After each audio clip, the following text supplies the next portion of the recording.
कि चुनाव आयोग के पास एक ही कागज होता है, वो है वोटर लिस्ट। हम उनसे बार बार कह रहे हैं कि हमको वोटर लिस्ट दीजिए, इलेक्ट्रॉनिक डेटा दीजिए, सर्चेबल डेटा दीजिए, ताकि हम वोटर लिस्ट की गड़बड़ियों की जांच कर सकें। और दूसरा कि आप ये गारंटी लीजिए कि आप कहिए कि वोटर लिस्ट में कोई गड़बड़ी नहीं है और इसको लेकर के हलफनामा डालिए। हम ये हलफनामा डालने के लिए तैयार हैं कि जो चुनाव आयोग वोटर लिस्ट दे रही है उसमें गड़बड़ी है।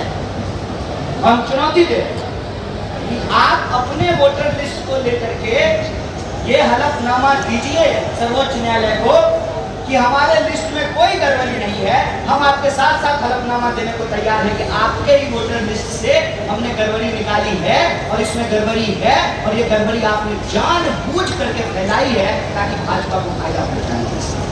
मेरा सवाल है चुनाव आयोग को कहना है कि वोट चोरी जैसे शब्दों का इस्तेमाल करना संविधान का अपमान करने जैसा है। तो संविधान का अपमान किया जा रहा है ऐसे शब्दों का इस्तेमाल करके और लोगों को उनको कहिए वोट चोरी करना बंद कर दें, हम ये शब्द इस्तेमाल करना बंद करें।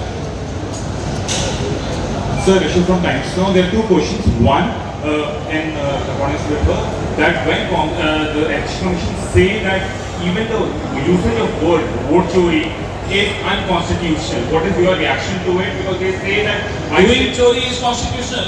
Using the word chori is unconstitutional. Is this the new constitution written by Gyanesh Gupta? And the second question, What is this?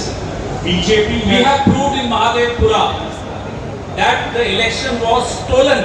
We have given documents which were provided to us by the same election commission. Of course, we were given physical copies, and Anurag Thakur was given readable, machine-readable copies. That's a different thing. So one more question. BJP has now tweeted that this is not Vote Adhikar Yatra, but Ghuspaitiya Bachao Yatra. This is coming in BJP. Amit Malviya has tweeted this. Your reaction on that, sir? देखिए, जब राहुल जी कहते थे, English का हिंदी, जब राहुल जी कहते थे चुनाव 24 के चुनाव के दौरान ये संविधान के खिलाफ हैं, संविधान बदलेंगे, संविधान पे हमला करेंगे, देखिए ये सामने कर रहे हैं। इस देश के नागरिकों को घुसपैठिया बताने में एक कारण तो यह है कि इनका संविधान के प्रति इज्जत सम्मान नहीं है। दूसरा, अपने ही गृह मंत्री के खिलाफ अविश्वास प्रस्ताव बीजेपी की आईटी सेल ने आज पारित कर दिया। गृह मंत्री कौन? अमित शाह। सरकार किसकी पिछले 11 साल?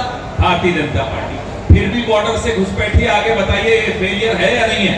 हटाइए अमित शाह को, फिर उनको बना दीजिए आईटी सेल का और खुद बन जाइए गृह मंत्री। कन्हैया जी भी कुछ कहेंगे इस बारे में। देखिए, मेरे ख्याल से अमित मालवीय एक बहुत ही धोखेबाज आदमी है, जिसके पप्पा से पैसा लेता है सैलरी के रूप में, उसके पप्पा को ही बदनाम करता है। ये तो बहुत गलत बात है। जय शाह के बाबूजी से सैलरी लेता है, आईटी सेल चलाता है और जय शाह के बाबूजी को ही गोबर में फंसा रहा है। बताइए, बॉर्डर सिक्योरिटी फोर्स को कौन देखते हैं? सीमाओं की सुरक्षा करने का काम किसका है? भवन जी का। भवन जी गृह मंत्री हैं, रक्षा मंत्री हैं, कौन सरकार चला रहा है? अगर कोई घुस आया तो चौकीदार का प्रॉब्लम है ना भैया। तो वो कहते हैं कि चौकीदार चोर है, तो कहिएगा कि चौकीदार को चोर क्यों कह रहे हैं? इसीलिए कह रहे हैं कि चौकीदारी ठीक से नहीं कर रहा है, सीमा की चौकीदारी नहीं कर रहा है। अंबानी अदानी के सामने उनके घर के बाहर बहुत मुस्तैदी से खड़े हैं, इसका मतलब सीमाओं को इन्होंने छोड़ दिया है। यह सवाल अमित मालवीय को जय शाह के पप्पा से पूछना चाहिए। कन्हैया, नित्यानंद राय जी ने कहा है बिहार में ही गया में कि जो कांग्रेस है वो घुसपैठियों को बुलाकर वोट लेती है, इसलिए घुसपैठियों को बचाने के लिए यात्रा कर रहे हैं। नित्यानंद राय ने, नित्यानंद राय जी गया में बोले, गया में ही बोला घुसपैठियों को बुलाकर। अच्छा, तो आप में से जो है कौन लोग घुसपैठिया में जरा हाथ खड़ा कीजिए तो हम हाथ खड़ा करवा दें। जिसका नाम कटा हुआ है, जिसका नाम कटा है, हम कल मंच पे जिनका नाम कट गया है, जिंदा है, उनको मरा हुआ घोषित कर दिया है, वो तो हमने सबूत दिखाया है। हम तो सबूत के साथ बोल रहे हैं, वो सबूत दें कि कौन घुसपैठिया है। और अगर कोई घर में घुस आया है तो आप क्या कर रहे थे? सरकार चला रहे थे कि रील बना रहे थे कि बेटा बेटी को जो है लंदन में सेट करने में लगे हुए थे? जिम्मेवार कौन है? सीमा की सुरक्षा की और कह रहे हैं यदि कि घुसपैठियों की जांच के लिए हम SIR करा रहे हैं तो फिर जिनका नाम काटा है वो तो भारत के लोग हैं, इसका मतलब भारत के नागरिकों को घुसपैठिया कह रहे हैं। ये सब मुद्दे को मिटाने वाली बात है, उनको कोशिश करने दीजिए। इन प्रयासों से भाजपा में उनका कुछ कद बढ़ सकता है, लेकिन जनता में जो है उनका कद लगातार घटता जाएगा। Pawan sir, this is Umeer. Pawan sir, this is Umeer Nakshbandi. Sir, my question is, you are fighting this battle on roads, fine, voter adhikar, yeah. So opposition is also now willing to bring in this impeachment notice against CC. So my question to you is, how judicially you are going to fight this, battle against CC? As you are saying, he seems to be a BJP spokesperson. So how exactly you are going to fight We it? used to say he seems to be Seems to be, yeah, yesterday. exactly. Now we are not saying he seems to be, he is. Yes, okay. So my question Number is, two, your question is on- how you are going to fight this? I Well, would say as you can see, judicial. lakhs and lakhs of people are coming out on the roads to support this vote adhikar yatra. People are concerned and worried about their fundamental right to vote, because every other right comes from this right. So people are worried, not just in Bihar, people are also worried across the country when they saw the evidence presented by the leader of opposition, Mr. Rahul Gandhi. As far as your other part of your question is concerned, wait and watch. India Alliance is in consultation with each other. They will come back to you soon. Sir एक सवाल है, बिहार में sir करीब लोग शामिल हैं, लोगों को सर कुछ पता ही नहीं कि SIR क्या हो रहा है, उनका नाम कटा भी है कि नहीं कटा है, उनको कुछ पता ही नहीं है कि राहुल गांधी किस लिए आए हैं, तो उनको आपको क्या सुविधा दी जाए कि मतलब ये कैसे बिहार में आपको सरकार बदल लेगी? देखिए, इस यात्रा का एक उद्देश्य यह भी है कि जनता के बीच में जागरूकता हो, वो इस बात को समझें कि जब सरकार ही चोरी से बनेगी तो वो कभी भी जनता का काम ईमानदारी से नहीं करेगी। उसको कभी भी अपने विधानसभा या लोकसभा के मतदाताओं से कोई मतलब नहीं होगा। वो जो पार्टी का नेता होगा उसकी गणेश परिक्रमा करते रहेंगे, दिल्ली पटना घूमते रहेंगे। जब जनता के हाथ में ये अधिकार होगा, वोट का अधिकार, तभी उनके हाथ में रोजी रोटी, कपड़ा, मकान, शिक्षा, स्वास्थ्य, सड़क, बिजली, पानी का भी अधिकार रहेगा। बुनियादी अधिकार उनका बचा रहेगा। तो एक तो जागरूकता, और दूसरा कि आज़ादी का आधार है लोकतंत्र, और लोकतंत्र का आधार है वोट का राज।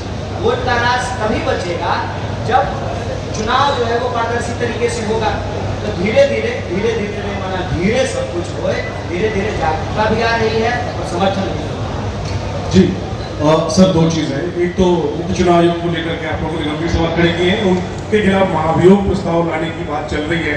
हालांकि 3 बजे एक प्रेस कॉन्फ्रेंस है दिल्ली में, लेकिन मैं आपसे पूछना चाहता हूँ कि क्या कांग्रेस पार्टी महाभियोग प्रस्ताव लाएगी? तो यहाँ से यहाँ की आपको बात कर सकते हैं, वहाँ की बात वहाँ 3 बजे तक इंतजार कीजिए। और सर, इसके अलावा PRS नेता हैं, उन्होंने ये सवाल उठाया है कि राहुल गांधी ने जिस हेलीकॉप्टर का इस्तेमाल किया गया से सासाराम आने के लिए, वो तेलंगाना सरकार का हेलीकॉप्टर है। ये आरोप है और इसको लेकर सवाल खड़े कर रहे हैं कि इसका भी हम जवाब दे देंगे, माकूल जवाब देंगे निश्चित। सर, चिराग पासवान ने कहा है कि महागठबंधन की जो वोटर अधिकार यात्रा है ये समाज में भ्रम फैलाने का प्रयास कर रही है। अच्छा, तो ये भ्रम की स्थिति के लिए बुनियादी तौर पर काम कौन जिम्मेवार है? कांग्रेस पार्टी SIR करा रही है कि चुनाव आयोग SIR करवा रहा है? और हम गड़बड़ी किसका उजागर कर रहे हैं? SIR में जो गड़बड़ी हम उसका उजागर कर रहे हैं। तो ये भ्रम फैलाने की स्थिति का अवसर जो है, मौका जो है, वो तो चुनाव आयोग के पास है। इसके लिए तो चुनाव आयोग जिम्मेवार है। चुनाव आयोग जो है यह प्रक्रिया बंद कर दे। हम ये तो नहीं कह रहे हैं ना कि सही मतदाता सूची नहीं होना चाहिए, हम तो यही मांग कर रहे हैं ना कि सही मतदाता सूची हो, सटीक मतदाता सूची हो, शुद्ध मतदाता सूची हो, किसी भी जेन्युइन सही व्यक्ति का नाम कटे नहीं, कोई भी गलत व्यक्ति का नाम जुड़े नहीं, और पूरी की पूरी चुनावी प्रक्रिया पारदर्शी तरीके से हो। इतनी सी मांग है हमारी, और समय लेकर के इसको करना चाहिए। अभी सुप्रीम कोर्ट ने कहा, तब जाकर के आप जो है इलेक्ट्रॉनिक सर्चेबल डेटा दिए हैं, और डेडलाइन आपने बढ़ाया नहीं है। 65 लाख लोग जो है उनको इसकी जानकारी देनी है, फिर वो अपना क्वेश्चन रेज करेंगे, किसका नाम सही कटा है, किसका नाम गलत कटा है, तो उस डेडलाइन को भी बढ़ाना चाहिए। हम सिर्फ और सिर्फ पारदर्शी चुनाव का मांग कर रहे हैं, और अगर एनडीए के सहयोगी दलों को भी लगता है कि पारदर्शी तरीके से चुनाव होना चाहिए, तो उनको भी भाजपा का साथ छोड़ करके, मोदी जी का साथ छोड़ करके जन अधिकार बचाने के लिए, मताधिकार बचाने के लिए सड़कों पर उतरना चाहिए, क्योंकि शुद्ध मतदाता सूची लोकतंत्र के लिए जरूरी है। यह प्राण वायु है आजादी के लिए और लोकतंत्र।